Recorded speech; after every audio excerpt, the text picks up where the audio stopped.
My baby sister is all that I have in Poland. She is resting on that Catholic cemetery of the town where we were all born. After my sister, my young cousin, a little bit older than she, but very young, couldn't take it. He died. He is resting next to the little farmhouse where we were hidden. And after him, my aunt, who appeared so strong, didn't make it. She's resting next to her son. The other 12 survived. And in 1944, the Russian army took that town away from the Germans. And that night, Mr. Grocholski and his family returned from the underground where they were hiding so the bombs and the shooting won't get them. He put his family to sleep. He came up the ladder and he said, "You're free. You can go. The Russians are here." Oh, he couldn't go. 2 years of being crouched on your legs prevents you from going. Your legs don't work. We were helped down, and once downstairs, he said to us, "You must never, never, never tell a soul that I am the man who hit you. This is our secret, and you must keep it as such."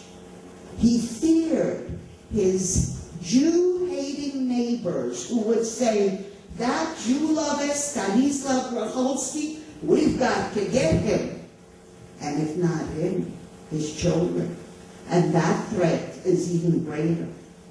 We kept the secret. But in 1987, after I learned to live with what's there and there, I had to visit the widow. And I had a letter written to her. I never learned to write while in Europe. I never went to school. I was Jewish. I wasn't allowed to go to school. So I had a letter written to her, and it asked if I could possibly visit, and if I could bring my family to meet her. And I said, if it's still a secret, I don't want to betray it. Say no, and I won't come. And I got a letter back that said, "Oh, do come. I want to meet you. I want to meet your family." The secret is no longer a secret, but I will not share the information with people who don't respect it. She taught me a lesson. I do exactly as she said. I don't share it with people who don't respect me.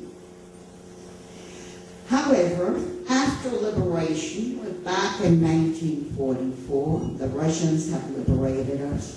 They have found us on the, wasn't a highway, it was a roadway. And when they discovered us, they went, because we did not resemble human beings. The young soldiers didn't know what to do. They went and got an officer, and the officer ordered them to shave all our hair, remove all our rags that we had been wearing for 2 years, and to burn it all, because we were lice-infested. They gave us what they could, including a little food. And they said, the doctor said, learning is important. He taught us how to get better. He said, eat a little tiny bit at a time, nothing fatty. Your stomach will tell you when you can digest more food. Little tiny bit. And we must go on and finish it, so you're on your own. It wasn't easy, but look, I made it, and I'm fine. The picture is mine.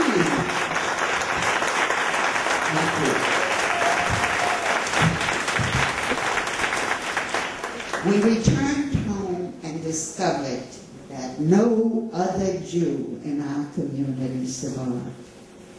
Stanislav Grocholski saved 12 of us, and that's all that came back.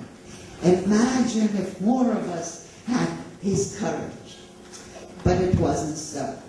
We attempted to readjust to life in our own home. It was one day forward, half a day back. We were making good progress. Everything was going along. And then we had a visit from neighbors from a nearby town. It was at night. They knocked on the door. My father opened the door, and they made a little speech. "You're Jews. We don't want any Jews in Poland. Go back where you came from, you dirty, Christ-killing Jews. If you're here when we come back, we'll kill you." They shot once, proving that they had the means to kill us. They left. Now, ordinarily, you don't believe somebody when he says, "I'll kill you." I mean, we say it all the time. It means nothing. But we knew they meant it. We took off. We left. And we were homeless, unwanted, without means, and we roamed Europe from the summer of 1945 until November 10th, 1947, more than 2 years. And here is where I was reborn and learned about the value of life. And yes, my first teacher was the black lady on the ship, who, when she saw my pain, comforted me in her arms and made me realize that I had worth too. I've never forgotten it, and I constantly feel that if she could overcome her she couldn't have understood me. We were too different. I was a different color. I was born in a different place. I spoke a different language. I worshiped God differently, I'm sure, because although there are black Jews, there's so few. I'm not likely to have met the first black person who was Jewish.